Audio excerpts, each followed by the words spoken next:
Կենտրոնի եթերում անցուդարձն է, եկեք միասին ու կարճ ամփոփենք օրվա կարևոր իրադարձությունները Հայաստանից ու աշխարհից։ Բարի երեկո։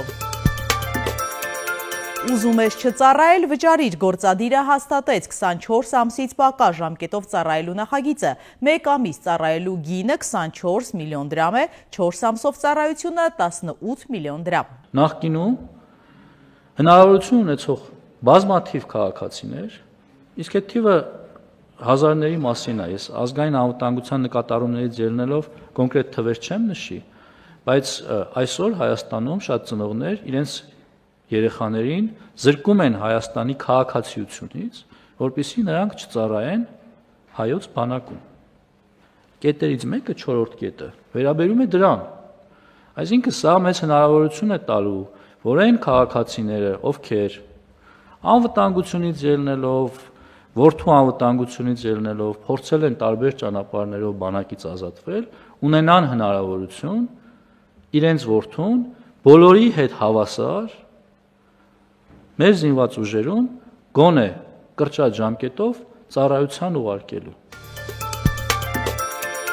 Կառավարության նիստից հետո էկոնոմիկայի նախարար Գևորգ Պապոյանը լրագրողների հարցերին ի պատասխան անդրադարձել է ԿՊ առաջիկա համաժողովին, որը տեղի է ունենալու սեպտեմբերին։ Նա հաստատել է, որ հնարավոր է վարչության կազմի փոփոխություն լինի։ Ընտրական ցուցակ չի ձևավորվելու այդ համաժողովում։ Այդ համաժողովում նախատեսում ենք ընդունել նոր կանոնադրություն, նոր ծրագիր եւ իհարկե նոր վարչության ընտրություններ լինելու, վարչության առաջադրումների եւ ինքնաառաջադրումների փուլը սկսված չէ, դա հունիսի 1-ից 15-ն է, որքան հիշում եմ, այդ հատվածում է տեղի ունենալու, բնականաբար հիմա չկան եւ չեն էլ կարող լինել առաջադրումներ եւ ինքնաառաջադրումներ, իսկ քաղաքացիական պայմանագիր կուսակցության վարչության կազմը կփոխվի կամ ինչ չափով կփոխվի, բնականաբար ես վստահ եմ, որ ինչ որ չափով կփոխվի, որովհետև դա մաքուր ժողովրդավարական ձևով է տեղի ունենում, ինչպես նախորդի։ Պաշտոնական Երևանն արձագանքել է Ադրբեջանի նախագահի հնչեցրած այսպես կոչված արևմտյան Ադրբեջան կեղծ խոսույթին։ Արտգործնախարարության խոսնակը պատասխանել է, որ Հայաստանի Հանրապետության տարածքում արևմտյան Ադրբեջան չկա։ Արևմտյան Ադրբեջանը Ադրբեջանի Հանրապետության արևմտյան շրջաններն են։ Ինքնատիպ նվերներ է Հայաստանից տարել Լավրովը, ռուսական տանը կայացած հանդիպմանը Մոլոկանյան համայնքի ներկայացուցիչները Ռուսաստանի արտգործնախարարին են նվիրել թթու կաղամբով տակառիկ լեգենդար հայ դարպասապահ Ռոման Բերեզովսկի ինքնագրով ֆուտբոլի գնդակ։ Իսկ նվերներից մեկով Հայաստանի եւ Ռուսաստանի դրոշներով կրծքանշանով Լավրովը եղել է նախագահի եւ վարչապետի հետ հանդիպումների ժամանակ։ Հայ-ռուսական համալսարանում Լավրովին շնորհվել է ՀՌՀ պատվավոր դոկտորի կոչում եւ ներկայացվել է 9-րդ դարի Հայաստանի քարտեզի պատճենը։ Ելույթում Լավրովն ասել էր, որ Հայաստանն ու Ռուսաստանը անցել են փոխադարձ անվստահության եւ վիրավորանքի փուլը, քանի որ կան իրական փաստեր եւ հիմա ելնելու են դրանցից։ Նրա խոսքով Մոսկվան եւ Երևանն այժմ նախընտրում են առաջնորդվել միայն իրական փաստերով։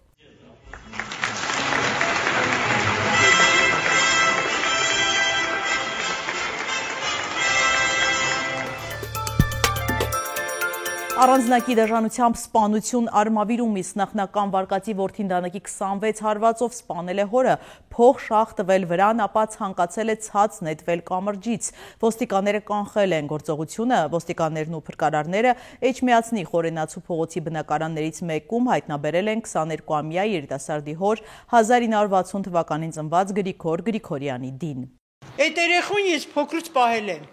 Մեր տունն էր ամբողջ իր մաման գործերը գնում, ես նայում էի, շատ խելոք տղա էր, ինչ է եղել, ինչ ա եղել, չի կար ասել։ Իր մաման ու պապան էր շատ լավ, հանգիստ մարդիկ էին, հանգիստ տուն էր իրանց տունը։ Այդ իրանք է ռեմոնտի մեջ էին, մի օր առաջ էլ հենց Վահեն ինձ բարև Ասիա տատի ջան, ո՞նց ես, ասում եմ լավ եմ, դու ո՞նց ես։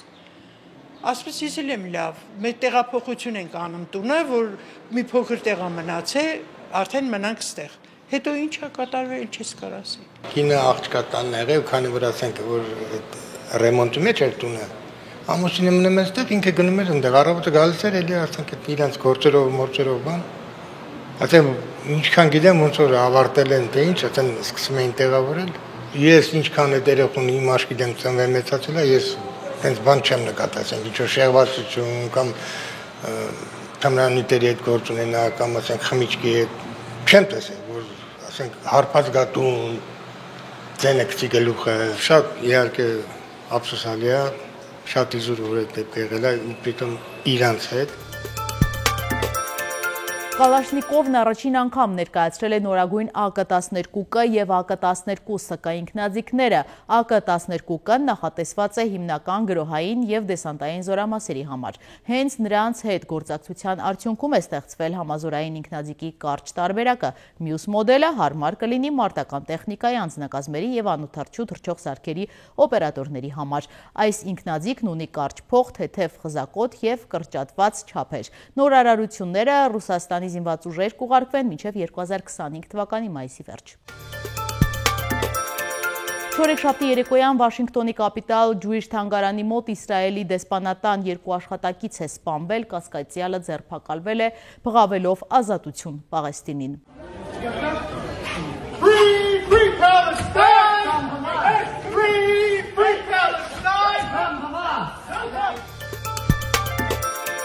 Թրամփը Սպիտակ տանն ընդունելով Հարավաֆրիկյան Հանրապետության նախագահին կոպիտ ձևով հանդիմանել է նրան երկրում սպիտակամորթների դեմ անհանդուրժողական քաղաքականության և ռասայական խնդրականության համար։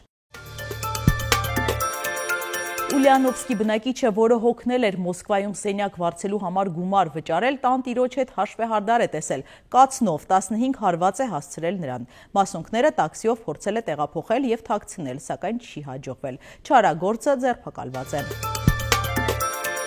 Թայլանդում հայտնաբերվել է այսպես կոչված ամենաքաղցր հանցագործը Նոբնեն մականունով կատուն ձերբակալվել է և նույնիսկ պատիժ է կրել ոստիկանության աշխատակցի վրա հարձակվելու համար, սակայն անազատության մեջ երկար չի մնացել, չիպի միջոցով շատ արագ գտել են նրա տիրոջը։ Առաջարկում եմ միասին թերթել մամուլի էջերը։ Հրապարակը գրում է. հունիսի 5-ին Հայաստան կայցելի Ռուսաստանի խորհրդարանի վերին պալատի դաշնության խորհրդի նախագահ Վալենտինա Մատվիենկոն։ Չնայած ռուս բարձրաստիճան պաշտոնյան երկօրյա այցով է լինելու Հայաստան, սակայն այցը բավականին հագեցած գրաֆիկով է անցնելու։ Ուշագրավ է, որ նախատեսվող միջոցառումների կազմակերպման գործը հյուրընկալվող կողմն է իր վրա վերցրել։ Մենք տեղեկացանք, որ Հայաստանում ռուսական մի շարք կազմակերպությունների Ռուսաստանից շրջաբերական է իջեցվել, յուրաքանչյուրը մի միջոցառում կազմակերպելու հանձնառություն է ստանձնել։ Դիցուք կլոր սեղան քննարկումներ կլինեն ռուս-հայկական հումանիտար համագործակցության զարգացման ուղղություններ, ռեսուրսներ, Ռուսաստան-Հայաստան մարզերի միջև առևտրատնտեսական համագործակցության աճի տեմպերը թեմաներով։ Կկայանան ռուս-հայկական գործարար խորհրդի ֆորումի լիագումար նիստ և նմանատիպ այլ քննարկումներ։ Ինչպես նաև կապանում է միջոցառում սպասվում Ռուսաստան-Հայաստան քույր քաղաքների միջև երկխոսության զարգացման թեմայով։ Հասկանալի է, թե ինչու է ընտրվել կապանը։ Շուրջ 3 տարի է Ռուսաստանը շահագրգռված է կապանում հյուպատոսություն բացելու հարցում, սակայն մեր իշխանություններն ինչ-ինչ պատճառաբանությամբ տորպեդահարում են այդ գործընթացը։ Նույն աղբյուրը գրում է Ռուսաստանի արտգործնախարար Սերգեյ Լավրովի Հայաստան կատարելիք այցից առաջ Ռուսաստանի ԱԳՆ-ն հայտարարություն տարածեց, ներկայացնելով այցի ծրագիրը նշված էր, որ ավանդույթի համաձայն ծաղիկներ կզետեղվեն անհայտ զինվորի գերեզմանի անմար կրակի մոտ և ծաղկեպսակ կտեղադրվի հայոց ցեղասպանության զոհերի հուշարձանին։ Երեկ պարզվեց, որ ցեղասպանության հուշահամալիր այցը հանվել է այցի օրակարգից, նա միայն ծաղկեպսակ է ուղարկել։ Թերևս Հայաստանի իշխանությունների ցանկությամբ և արտգործնախարարի հանձնառությամբ։ Պաշտոնական բացատրություններ, որ այցի ծրագիրը հագեցած է, բայց ՌԴԱԳՆ-ն դա փորձեց կոմպենսացնել անհայտ զինվորի հուշարձանին այցելության ժամանակ արված լուսանկարով Արարատի ֆոնին։ Հրապարակը գրում է Ռոբերտ Քոչարյանի վերջին հարցազրույցից օրեր անց 3 Սերժ Սարգսյանը դատարանի բակում լրագրողների հետ զրույցում պատասխանեց Քոչարյանի կողմից իրեն և ՀՀԿ-ին հասցեագրված ուղղակի և անուղղակի մեղադրանքներին։ Խոսելով այն մասին, որ հեղափոխության օրերին իր հրաժարականից բառացիորեն 3 օր առաջ Քոչարյանը զանգել է իրեն և ինքը հավաստիացրել է, որ ամեն ինչ կոնտրոլի տակ է, երրորդ նախագահը զարմացավ. կոնտրոլի տակ, ես այդպիսի բառապաշար չունեմ, դուք 15 տարի լսել եք իմ լեքսիկոնում, սակայն չմանրամասնեց իր և երկրորդ նախագահի հեռախոսազրույցի բովանդակությունը, չպատասխանեց նաև հարցին կարող էր 2018-ին կանխել այդ իրադարձությունները։ Ես ձեզ խնդրում եմ, 2018 թվականի մասով ինձ հարցեր մի ուղեք։ Գնացեք, դիտեք իմ հարցազրույցները 2018 թվականի մասին։ Ժամերով խոսել եմ։ Ես մի անգամ եմ ասելու, բայց ասելու եմ ուղիղ եթերում, որպեսզի մարդիկ նաև հնարավորություն ունենան հարցեր տալու, ուղղորդված և չուղղորդված։ Հարցին երբ է դա լինելու, պատասխանեց, երբ որ նպատակահարմար գտնեմ։ Ժողովուրդը գրում է ազգային ժողովի ամբիոնից հայհոյանքներ շահտվող եւ քովիդի ժամանակ չարաշահումների գործով անցնող անպատիժ մնացած Արսեն Թորոսյանը այն ԿՊԱ-ականներից է, ով չի սպասել ժամկետը լրանալուն մայիսի 31-ին եւ մայիսի 7-ին ներկայացրել է տարեկան հայտարարագիրը։ Օրաթերթը նկատեց, որ 2024 թվականը այնքան բարենպաստ է եղել ԱԺ պատգամավորի համար, որ նոր-նորքում 2011 թվականի ձեռք բերված բնականից բացի պատգամավորը 75 միլիոն դրամով մոտ $200,000 առանձնատուն է ձեռք բերել Ծաղկաձոր համայնքում, բացի այս տներից 2020 թվականին Թորոսյանը Ծաղկաձորում ձեռք էր բերել հողամաս։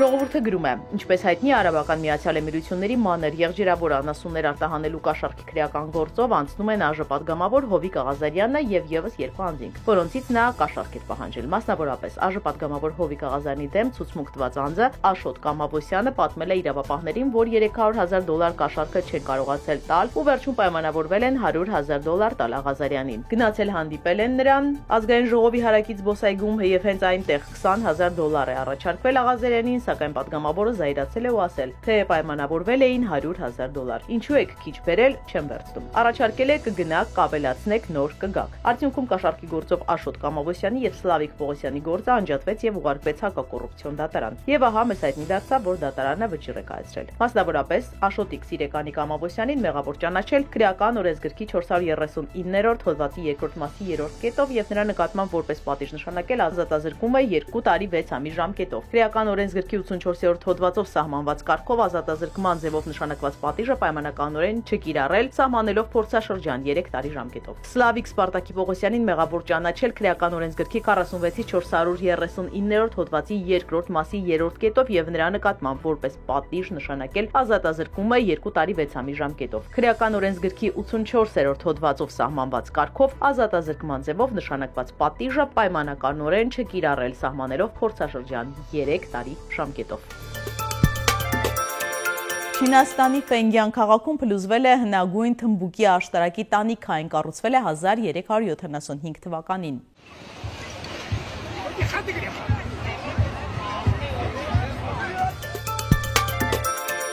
Եղանակ հանրապետության տարածքում սպասվում է առանց ստեղումների, եղանակ օդի ջերմաստիճանը բարձրանում է, ամառվան մնացել են հաշված օրեր։ Սիրելի հետևորդներ, եկեք կատարենք մի քանի պարզ քայլ մեր YouTube-յան ալիքը զարգացնելու համար, ձեզանից մի քանի վայրկյան է պահանջվելու։ Հավանում եք այս հաղորդաշարը եւ բաժանորդագրվում։